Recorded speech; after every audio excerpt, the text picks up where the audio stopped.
성경적 상담을 배우기 위해 오신 여러분을 환영합니다.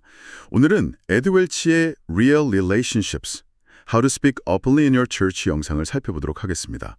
교회 공동체 안에서 어떻게 하면 더 솔직하게 관계 맺고 소통할 수 있을지, 그 중요성이랑 또 실제적인 방법들, 이런 것들에 대해 좀 깊이 이야기 나눠보려고 해요. 왜 이 솔직함이라는 게 중요하고 또 이게 어떻게 우리 삶과 공동체를 변화시킬 수 있는지 그 핵심 통찰들을 같이 찾아봤으면 합니다. 네, 반갑습니다. 이 주제가 단순히 그냥 관계 기술, 이런 이야기가 아니죠. 에드 웰츠가 강조하는 것처럼 이건 우리 신앙의 본질, 특히 하나님 나라의 원리하고 아주 깊숙이 연결되어 있습니다. 사실 인간이라면 누구나 깊은 관계를 원하고 또 외로움을 힘들어하잖아요.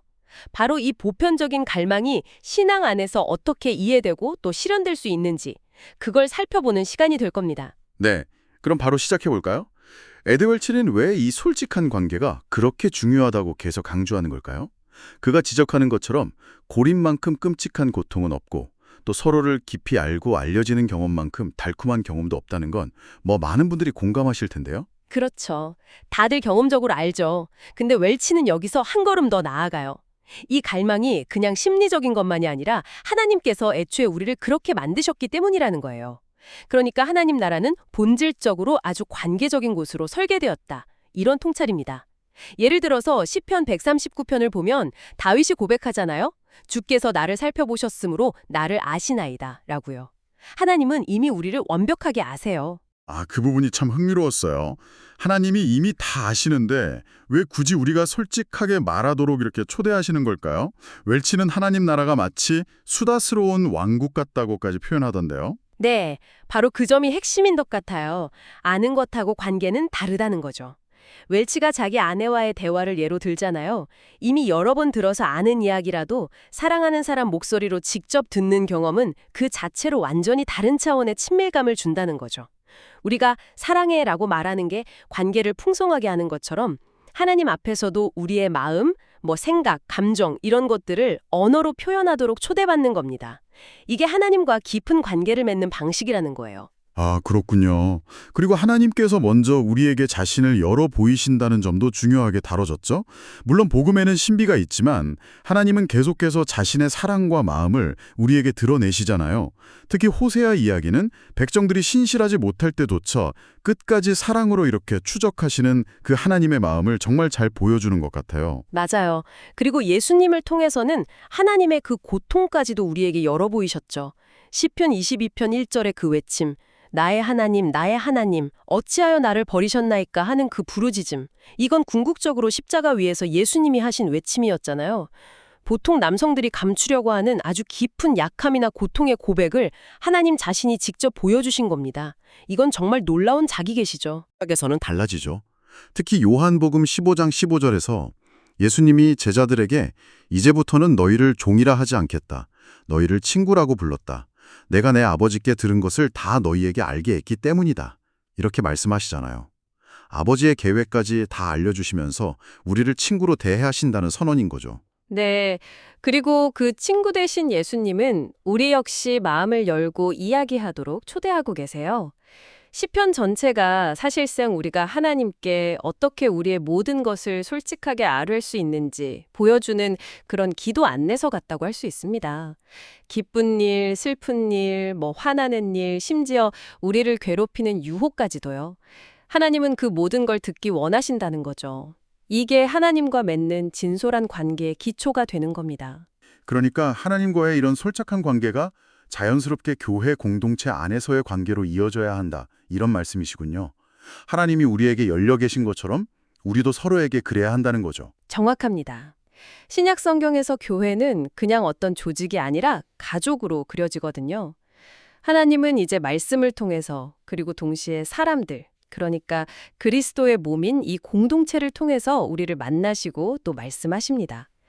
그래서 우리는 이 공동체 앞에서 우리의 연약함을 인정하고 좀 도와주세요 라고 말할 수 있어야 하는 거죠. 반대로 기쁜 일이 있을 땐 또 함께 나누면서 축하할 수도 있어야 하고요. 이게 고립되지 않고 함께 살아가는 하나님 나라 백성의 실제적인 모습인 겁니다. 그렇군요. 그러니까 교회 안에서의 솔직함이라는 게 단순히 그냥 심리적으로 건강해지기 위한 것만이 아니라 이게 하나님과 그분의 나라를 세상에 보여주는 방식이고 또 사랑의 중요한 표현이라는 거네요. 이게 우리 영혼의 치유를 가져다주고 심지어 세상 사람들에게 매력적으로 보여서 그들을 복음으로 이끄는 역할까지 할 수 있다. 이 생각은 참 인상 깊었습니다. 가면 쓰고 서로 감추는 그런 공동체가 아니라 진심으로 마음을 나누는 공동체의 모습, 그거요. 네. 하지만 여기서 현실적인 어려움이 생기죠. 세상 사람들은, 아니 어쩌면 우리 안에도 깊이 알려지길 갈망하면서 동시에 그걸 또 두려워하는 마음이 같이 있잖아요. 알려졌을 때 혹시 거절당하거나 비난받을까 봐 두려운 거예요. 그래서 에드웰치는 교회 안에서 그리고 세상을 향해서도 이런 진솔한 관계의 기회를 점진적으로 그리고 지혜롭게 만들어가야 한다고 강조합니다. 무조건 다 드러내는 게 아니라 신뢰 안에서 이루어지는 안전한 개방이 중요하다는 거죠.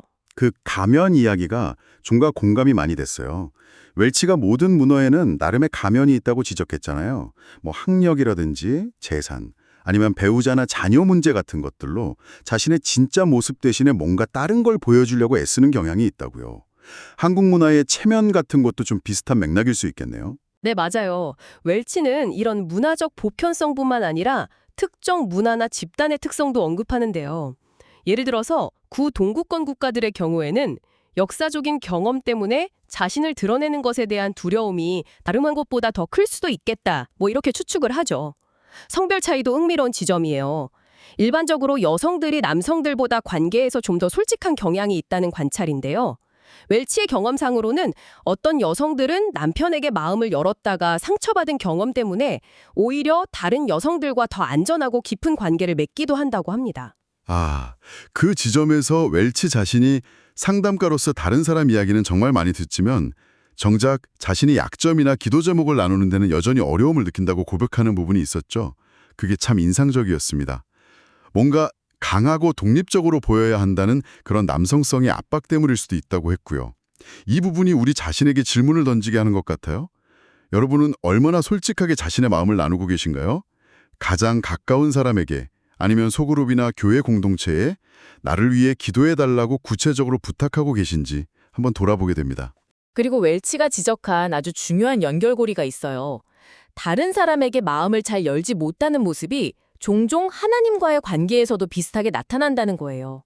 다른 사람들에게 자신의 필요나 약함을 잘 드러내지 않는다면 혼자 기도할 때도 주님 저를 불쌍히 여겨주세요와 같은 그런 깊고 간절한 기도가 나오기 어려울 수 있다는 거죠. 우리 내면의 상태가 하나님과의 관계 그리고 다른 사람과의 관계 모두에 반영되기 마련이거든요. 이 점을 생각하면서 한번 여러분 자신과 또 여러분의 공동체를 돌아볼 필요가 있습니다. 그렇다면 어떻게 이 장벽을 넘어서 더 솔직한 관계를 만들어갈 수 있을까요? 웰치의 친구 이야기가 굉장히 강력한 예시라 되었던 것 같아요. 딸과의 관계 문제로 완전히 무너진 상태에서 나는 무너졌다. I'm undone 이렇게 표현하면서 여러 사람에게 솔직하게 도움을 요청하는 이메일을 보냈다는 그 이야기요. 네, 그 이메일은 정말 중요한 통찰을 줍니다. 자신의 평판이 깎일 수도 있는 그런 상황에서 솔직하게 도와달라고 외친 것은 어쩌면 인간적인 지혜를 넘어서는 하나님께 대한 깊은 신뢰의 표현일 수 있다는 거죠. 웰치는 믿음이라는 게 본질적으로 나는 부족합니다. 그래서 당신을 신뢰합니다. 라고 외치는 영혼의 본능적인 열림과 같다고 말합니다. 그 친구의 이메일이 바로 그런 믿음의 표현이었던 거죠. 그리고 그 솔직한 이메일 하나가 가져온 변화가 참 놀라웠어요. 그 메일을 받은 사람들이 오히려 마음이 열리고 흩어져 있던 그리스도의 몸이 하나로 모이는 경험을 했다는 것.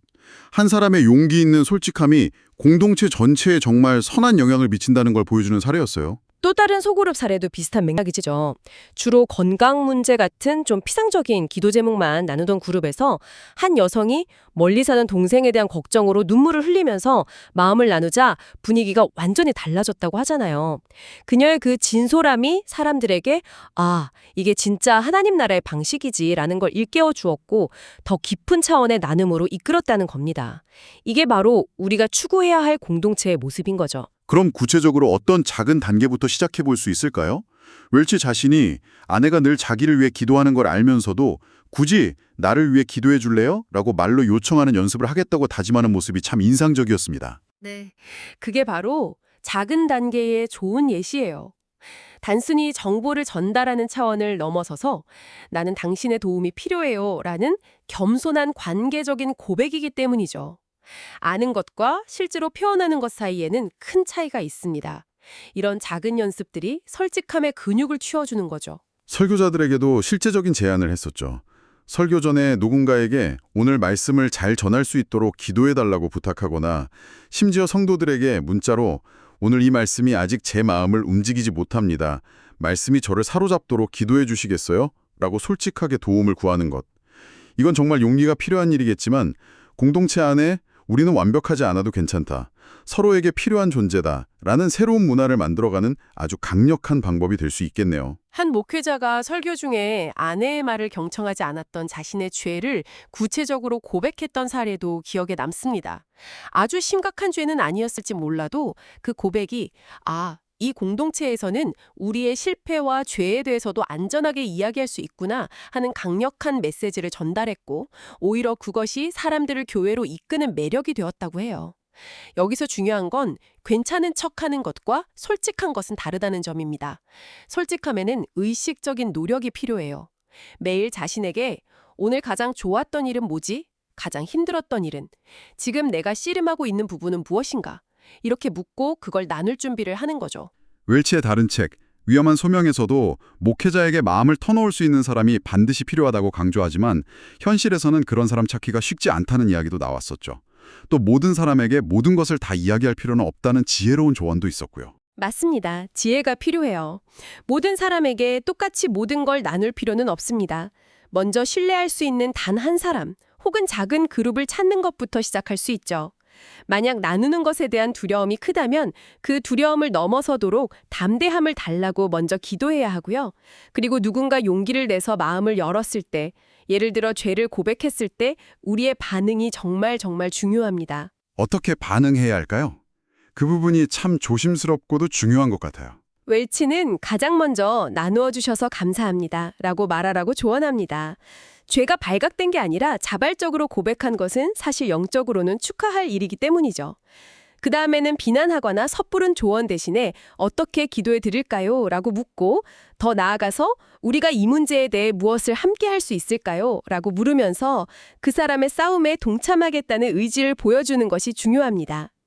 다른 사람이 내어놓은 마음은 웰치의 비유처럼 값비싼 도자기와 같아요. 아주 조심스럽고 소중하게 다루어야 하고 혹시 어떻게 다뤄야 할지 잘 모르겠다면 당신이 나눠준 이 귀한 마음을 제가 잘 돌보기 위해 어떻게 돕는 것이 최선일까요? 라고 겸손하게 묻는 것이 좋습니다. 슬픔이나 어려움뿐만 아니라 기쁨을 함께 나누는 것도 솔직한 공동체를 만드는 중요한 방법이라고 했죠. 기뻐하는 자들과 함께 기뻐하는 건 말이에요. 다른 사람의 좋은 소식에 진심으로 함께 기뻐하고 그것이 나에게도 기쁨이 된다는 걸 보여주는 것 자체가 마음이 열려있다는 표현이니까요. 그렇습니다.